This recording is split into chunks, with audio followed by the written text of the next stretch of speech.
Hello everyone, welcome to the SGC academy. और हम secretarial practice 11th standard का ये सब्जेक्ट पढ़ रहे हैं।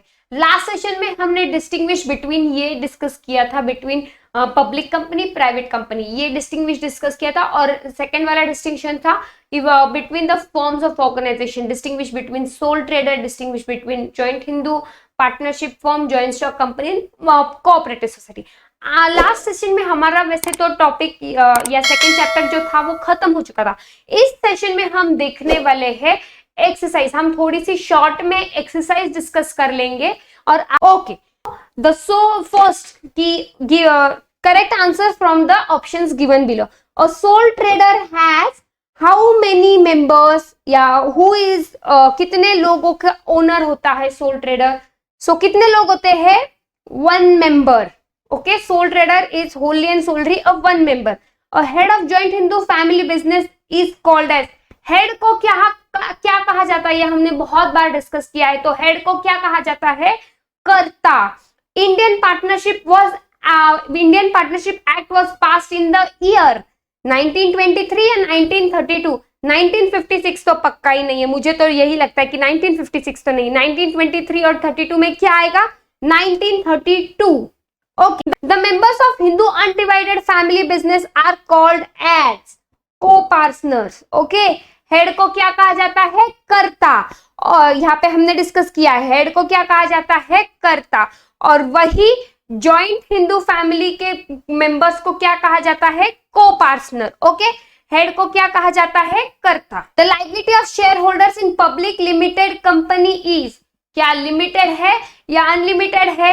आई थिंक अनलिमिटेड है। सही? नो, लिमिटेड है। राइट, जितने शेयर्स हेल्ड किए हैं उतनी की ही उनकी लाइबिलिटी होती। So liability of share holders in public limited company is limited और restricted to its shares.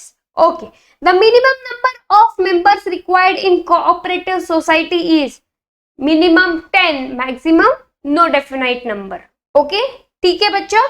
Next, the dash is or are elected representative of shareholders who manage affairs of company, secretary, auditors या directors। हम किसे elect करते हैं? हम किसे अपना representative बनाते हैं ऑर्गेनाइजेशन में? हम में से हम किसी लोगों को, 1-2 लोगों को चुन के वहां बोर्ड ऑफ डायरेक्टर्स के सीट पे भेजते हैं। Right, so directors are elected representative of the share holders. Okay, ठीक है। Next, state bank of India is an example of chartered company, foreign company. Foreign भी थी, फॉरेन की कंपनी है ये? नहीं। चार्टर्ड कंपनी है? नहीं। ये हुई स्टैट्यूटरी कंपनी। हमने कल के पहले के सेशन में देखा हुआ है। स्टैट्यूटरी कंपनी का मतलब क्या है? Company formed by government for the necessity और या फुलफिलमेंट और या हमारे खुद के लिए, हमारे भलाई के लिए उन्होंने डेवलप की हुई है। Okay, State Bank of India is an example of statutory company. Okay, so match the pairs हम देख लेते हैं एक बार। Sole trading concern, okay, obviously single owner sole trading concern. Okay, joint Hindu family business, joint Hindu family business, head कौन है? कर्ता। Okay, partnership act, I think 1932. Okay, joint stock company, which an artificial person created by law. Clear बच्चों, समझ आ रहा है? Soul trader क्या है? Single ownership होता है। जॉइंट हिंदू फैमिली बिजनेस का हेड कौन है? कर्ता है। पार्टनरशिप एक्ट कब फॉर्म हुई है? 1932 में। जॉइंट स्टॉक कंपनी वो है artificial person created by law, incorporated by a law. Okay, cooperative society, cooperative society क्या होती है? तो वो है इक्वल वोटिंग राइट्स। ओके, सबको इक्वल वोटिंग राइट्स दिया जाता है। 1 ओनर 1 राइट। ओके, क्लियर बच्चों? तो ये फर्स्ट मैच द पेयर्स हमने देख लिए। सो बच्चों, आपको समझ रहा है हम डिस्कस कर रहे हैं। ओके, तो आपको भी रिकॉल होते होगा अगर आपने सारे लेक्चर्स सही से देखे और अगर आपने खुद से भी पढ़ा है। लेक्चर्स देखने के बाद अगर आप तुरंत पढ़ते हो तो आपको रिकॉल होगा जो भी हम डिस्कस कर रहे हैं। ओके, आई होप आप सबको रिकॉल हो रहा होगा। Next, match the pairs again. Private company, private company कितने हैं? Maximum 200 members, maximum 200 members. Next, public company minimum 7 members, minimum 7 members. Government company हमने देखा था पहले के लेक्चर्स में, 51% shares are held by government, 51% shares are held by government. Statutory company life insurance corporation, life insurance corporation government ने हमारे benefit के लिए ओपन की हुई, that is known as statutory. LIC हमारे बेनिफिट के लिए गवर्नमेंट ने ये कंपनी ओपन की हुई है। Okay, limited liability partnership, what is limited liability partnership? Okay, minimum 2 partners. Clear बच्चों, समझ रहा है what is limited liability partnership? LLP हमने ये भी डिस्कस किया हुआ है। Next, right the answers in 1 word. Okay, तो ये भी चलो देख लेते हैं। Right the answers in 1 word. The owner who is the sole manager and decision of his business, the owner who is the sole manager and decision maker of business, क्या हुआ? sole trader, अकेला ही business करता है। sole manager and decision maker, अकेला ही business करता है। Okay, next क्या है? The senior most family member of joint Hindu family business, कौन है सीनियर मोस्ट? कर्ता, he is the head of the business and family. The members of joint Hindu family are known as, अगर करता head है तो बाकी के मेंबर्स क्या हुए? Co-partner, co-partner. Okay, an artificial person created by law, क्या पार्टनरशिप फॉर्म आर्टिफिशियल पर्सन है? कोऑपरेटिव सोसाइटी आर्टिफिशियल पर्सन है? या जॉइंट स्टॉक कंपनी पर आर्टिफिशियल पर्सन है? तो क्या हुआ? Joint stock company, joint stock company. ठीक है, the person who have entered in an agreement of partnership, 2 लोग या 4 लोग साथ में एक एग्रीमेंट में आए हैं और उन्हें साथ में बिजनेस करना है, तो वो जो 4 लोग साथ में मिलके एग्रीमेंट में आए तो उन्हें हम क्या कहते हैं? उन्हें हम कहते हैं पार्टनर्स। ओके, नेक्स्ट क्या? A person who purchase shares of joint stock company are known as shareholders. Okay, next, the official signature of joint stock company, एक स्टैम्प को हमने डिस्कस किया था features of joint stock company में, तो वो क्या होता है? Common seal. क्या होता है? Common seal. Okay, next, name of company that is created by special legislation of parliament और state assembly. Special legislation government discuss करके हमारे लिए ला रही है, तो वो हो गई स्टैट्यूटरी कंपनी। उस पे बहुत डिस्कशन, उस पे बहुत सब कुछ हो रहा है। ओके, तो that is known as statutory company. Next देखते हैं बच्चों, ट्रू एंड फॉल्स। ठीक है, 1 वर्ड समझ में आया? सारे जो कंसेप्ट से अगेन वो रिकॉल हुए आपको? देखिए कि आपको सारे कंसेप्ट रिकॉल हो रहे हैं सही से। नेक्स्ट हम देखते हैं true and false. A joint stock company is a voluntary association of person. True, कोई भी आ सकता है, कभी भी जा सकता है, कोई जोर जबरदस्ती नहीं होती है कि आइए हमारे शेयर कंपनी में इन्वेस्ट कीजिए। Okay, a joint stock company is a formal form of business organization. True, कोई इनफॉर्मल एक्टिविटी या इनफॉर्मल फॉर्म ऑफ बिजनेस नहीं होता है, फॉर्मल बिजनेस होता है। Okay, registration of joint stock company is compulsory. Very true, registration under the companies act. I hope आपको पता है, अभी कौन सी एक्ट है कंपनी की, मैं नहीं बताने वाली, आप ही रिकॉल कीजिए। क्या joint stock company artificial person है या नेचुरल पर्सन है? यहाँ क्या दिया है? Joint stock company is a natural person. I think ये ट्रू है। सही? यस यस, ट्रू है। No, it's not true, it's an correct. Artificial person created by law, it is an artificial. So ये क्या हुआ? स्टेटमेंट हुई false, it is not natural person. A joint stock company does not enjoy independent legal status. Sorry. A joint stock company does not enjoy. Yes, false. It has different legal status, different from its member and the company. Okay? हमने example भी देखा था कि Mukesh Ambani sir अलग है और रिलायंस ये अलग है। ओके, ठीक है। The liability of share holders of public limited company is limited. True, जितना शेयर हेल्ड किए हैं उतनी ही उनकी लाइबिलिटी होती है। Okay, a joint stock company has a long and stable life. Perpetual succession चलती ही जाती है, वेदर कोई किसी की डेथ हो जाए या कोई इंसॉल्वेंट हो जाए, वो रुकती नहीं है, परपेचुअल सक्सेशन ही होता है, चलती ही जाती है, as a long and stable life. True, there is no separation of ownership and management in joint stock company. False, they are separate legal entity created by a law. Owners are different from management. Okay, board of directors manage the company. True, हमने उनको elect किया है, वो मिलके company को चलाते हैं। ठीक है बच्चों, true and false, we are done with the true and false also. Complete the sentence, ये भी देख लेते। A company is a creation of law, hence it is an artificial person created by law. Next, a company which is incorporated under the special act is called as, special act के तौर पे वो incorporate हुई है, तो वो कौन सी हुई? Statutory company। ठीक है, statutory company। A company which has only one member is called as one person company। OPC, one member या one person company।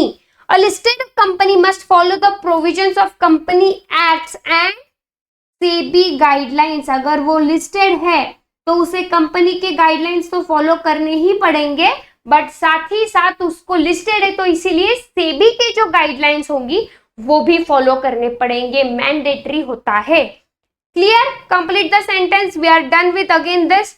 Next, select the correct option from the bracket. नीचे दिए हुए कई ये जो brackets है उनमें से करेक्ट ऑप्शन आपको चूज करना है। प्राइवेट कंपनी कितने? Maximum 200 members, maximum 200 members. Okay, public company minimum 7 members. Okay, members having unlimited liability, members having unlimited liability. So unlimited liability, किसी अनलिमिटेड लाइबिलिटी होती है मेंबर्स को।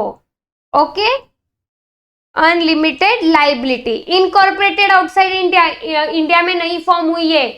गूगल इंडिया में आके काम तो कर रही, बट क्या वो इंडियन कंपनी है? नहीं, इंडिया की कंपनी नहीं है। आप मान लो, आप मैकडोनल्ड्स ले लो, डोमिनोज ले लो, क्या वो इंडियन कंपनीज है? नहीं, वो बाहर से आके इंडिया में काम कर रही है, तो वो कौन सी कंपनी हुई? Foreign company. कौन सी कंपनी हुई?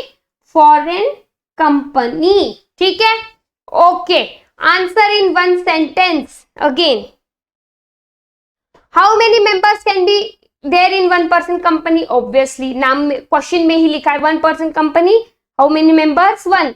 What is the holding company? ये भी हमने देखा है कि होल्डिंग कंपनी क्या होती है। ज्यादातर शेयर्स या ज्यादातर वोटिंग राइट्स जिस कंपनी के पास होते हैं दूसरे कंपनी के, हम उसे क्या कहते हैं? होल्डिंग कंपनी कहते हैं। What is meant by foreign company? दूसरे देश की कंपनी है, हमारे कंट्री में आके बिजनेस कर रही है, हम उसे कहते हैं फॉरेन कंपनी। ओके, क्लियर बच्चों? Correct the underline word. Statutory companies are registered under the companies act? No, a special act. Statutory company जो गवर्नमेंट हमारे लिए आती है वो कंपनीज एक्ट के अंडर नहीं होती है, वो गवर्नमेंट एक्ट के अंडर होती है। A subsidiary company holds more than half of total shares of another। क्या सब्सिडियरी कंपनी होल्ड करती है या होल्डिंग कंपनी होल्ड करती है? हमने डिस्कस किया था ABC कंपनी में, तो B एंड C के ज्यादातर C के होल्डिंग राइट्स किसके पास थे? B के पास, और B के होल्डिंग राइट्स किसके पास थे? A के साथ। सो A हुई होल्डिंग कंपनी और B and C becomes the subsidiary company. So जिसके पास ज्यादा होल्डिंग राइट्स होते हैं वो होती है holding company. A private company must have minimum 7 members. Correct? No, minimum 2 members। A public company can have maximum 200 members। No, it's wrong। It's maximum number indefinite होता है, कितने भी लोग हो सकते हैं। अभी ये बाकी के आपको explain the following terms: listed company, one person company, foreign company, okay, ये तो हमने सारे डिस्कस किए हुए। ओके, तो अभी आपको ये कंसेप्ट अगर आपको पता है तो आपको सही से लिखते आएगा। सी बच्चों, जैसे ही लेक्चर मेरा आप देखते हो तो ये आपकी ड्यूटी है कि तुरंत आप वो कंसेप्ट को समझ ले, लर्न कर दे, ताकि एग्जाम के टाइम पे आपको कोई लोड ना आ जाए। And please students, humble request, आप राइटिंग प्रैक्टिस करिए प्लीज, भले ही वो एक आंसर हो या 2 आंसर हो, प्लीज डेली राइटिंग प्रैक्टिस कीजिए। It's very very important. अगर आपकी राइटिंग नहीं होगी, राइटिंग प्रैक्टिस नहीं रहेगी, आप एग्जामिनेशन हॉल में पेपर कंप्लीट नहीं कर पाएंगे। इतना सारा लिखना होता है, अगर आपको प्रैक्टिस नहीं है तो you won't be able to complete the paper. So humble request, daily आप घर पे एटलीस्ट 1 क्वेश्चन लिखिए, ठीक है? टाइमर लगा के लिखिए कि ये क्वेश्चन मेरा कितने टाइम में कंप्लीट होना चाहिए। एंड स्टार्ट स्टडिंग, आपकी यूनिट टेस्ट आने वाली है, प्लीज स्टार्ट स्टडिंग। ओके, ठीक है। जैसे ही कंसेप्ट मेरा पढ़ते हो, जैसे ही मेरा लेक्चर खत्म होता है, प्लीज तुरंत आप आपके आंसर्स लर्न करके रख दीजिए। एग्जाम के टाइम पे आपको परेशानी नहीं होगी। क्लियर? ठीक है। सो देखते हैं next, study the following case. Okay, study the following case.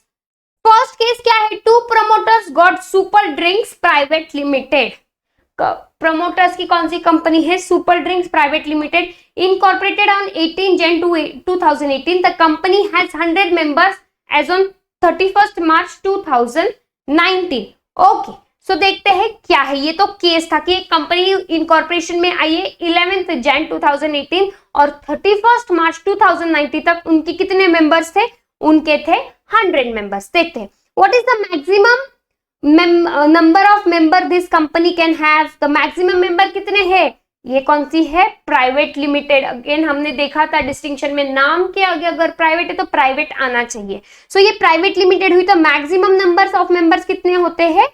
200। Okay, can this company invite general public to subscribe it shares? No. क्या वो जनरल पब्लिक आ सकती है? नहीं, क्योंकि वो कौन सी कंपनी है? प्राइवेट कंपनी है। Can the share holders of company sell their shares to outsider? No, ये प्राइवेट कंपनी है। Restrictions on transferability of shares. Okay, next, we are done with this. Next क्या है? Kali VFX limited was incorporated on Jan 2019 as public limited company. How many minimum members must be there in company? Minimum कितने? 7 लोग होने चाहिए। Can members of this company sell it shares to outsider? Yes, public limited है, obviously वो listed होगी, so shares can be easily traded और transferable. How many maximum number of members can this company have? Maximum numbers indefinite, no limit. What is that? No limit. Okay, moving on to the next case. Sunrise Printers Private Limited was incorporated on June 5th 2015 as per the Companies Act 2013. Mr. Manoj was the only subscriber of Memorandum of Articles and Memorandum and Articles of Association and he was the only member of company. So ये कौन सी company हुई? Only member यानी OPC हुई, 1 person company. Okay, is this 1 person company? Yes. Clear बच्चों? Will the liability of mister Manoj will be limited और unlimited? Obviously limited liability रहेगी मनोज की। ठीक है। Will the company close down on the death, insanity, insolvency of mister Manoj? आपको क्या लगता है? यस और नो? नो, क्योंकि रजिस्ट्रेशन के टाइम पे जब भी कोई भी पर्सन XYZ पर्सन अगर वो रजिस्टर्ड करने जाता है अपनी 1 person कंपनी, तो उसे नॉमिनी ऐड करना होता है, उसे वहां पे नॉमिनी का नाम लिखना होता है। अगर मुझे कुछ भी हो जाए, मैं इंसॉल्वेंट हो जाऊं, मेरी डेथ हो जाए, तो मेरा बिजनेस चलना ही चाहिए, तो ये मेरा बिजनेस टेक ओवर करेगा और चलाएगा। Clear? So no. Next case, on 1st Jan 2018 mister John bought 100 shares of Tips Paints Limited. The face value of each was 10. Mr. John paid the full amount, ₹1000. In December, the company suffered loss of 10 crore. Can company ask Mr. John to pay any further amount to company? Obviously no, उसने सारे उसके जितने shares लेते उसने सारे उसके पैसे भर दिए. So the members of company और द मेंबर्स और the share holders of company are restricted to the only amount of shares. तो शेयर्स के सारे पैसे उसने भर दिए. So company is not liable to ask more money from mister John. Okay, which feature of joint stock company is referred to as this example? Which feature? तो limited liability. Explain the features briefly. Okay, you need to explain the answers. Clear बच्चों? Distinction sole trading concern joint family business हमने discuss किया है. Soul trading partnership ये भी हमने discuss किया है. Partnership and joint stock company ये भी आपने डिस्कस किया है. Okay, joint stock company cooperative society discussed. Private company public company discussed. See now यहाँ पे आपको ब्रीफ से आपको ये ऑलरेडी पता है how is LLP different from partnership form. ठीक है, ये भी हमने डिस्कस किया है. जो कुछ उसके डिसएडवांटेज थे तो ये एलएलपी में गवर्नमेंट ने कवर किया है. ओके, तो ये भी हमने डिस्कस किया है. Explain different types of company on basis of liabilities of its member.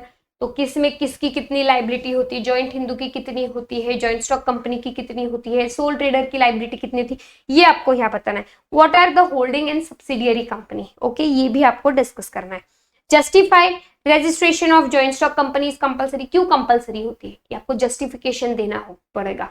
Okay, ठीक है. सो ये आपको यहाँ पे जस्टिफाइड द रीजंस देने पड़ेंगे and later on answer the following questions. जैसे कि features of sole trading concern, feature of joint stock company, partnership firm, joint Hindu family business, cooperative society, ये सारी चीजें आपको डिस्कस करनी पड़ेगी. ओके बच्चों, तो ठीक है, हमने यहाँ एक्सरसाइज भी डिस्कस कर ली है और ये आपकी जो भी रिमेनिंग क्वेश्चंस है ये आपको टेक्स्ट बुक में आपके मिल जाएंगे. ठीक है बच्चों, so till then we have completed till now we have completed 2 chapters of secretarial practice. I hope आपको सारे चैप्टर्स अच्छे से समझ आए हो. प्लीज वीडियोस को देखिए, तुरंत आपको कंसेप्ट लर्न करके रख दीजिए एंड राइटिंग प्रैक्टिस कीजिए बच्चों फॉर दैट. ठीक है, ताकि आपको आगे जाके एग्जाम के टाइम पे कोई प्रॉब्लम ना क्रिएट हो जाए. ठीक है, अगर आप अभी नहीं पढ़ोगे और एग्जाम के टाइम पे आप पढ़ना स्टार्ट करोगे तो आपसे ये नहीं होगा, क्योंकि पोर्शन बहुत ज्यादा वास्ट होता है. बहुत ये सारी कंसेप्ट्स आपके लिए नई है. ठीक है, 11th का बेस है, आपको सारी कंसेप्ट्स क्लियर होना बहुत ज्यादा जरूरी है ताकि आगे जाके आपको 12th में ये सारी बेसिक कंसेप्ट्स पता चल जाएगी, क्योंकि आगे 12th में बहुत अलग अलग कंसेप्ट्स है. ओके बच्चों, ठीक है. अगर मेरा लेक्चर आपको पसंद आए तो आपको पता है आपको क्या करना है. Please like, share and subscribe with your friends. ठीक है बच्चों, till then will stop here. Next session में हम आपका नया चैप्टर, 3rd चैप्टर स्टार्ट करने वाले हैं, जो है फॉर्मेशन ऑफ कंपनी. ठीक है बच्चों, चलो तब तक bye bye, see you, take care, bye.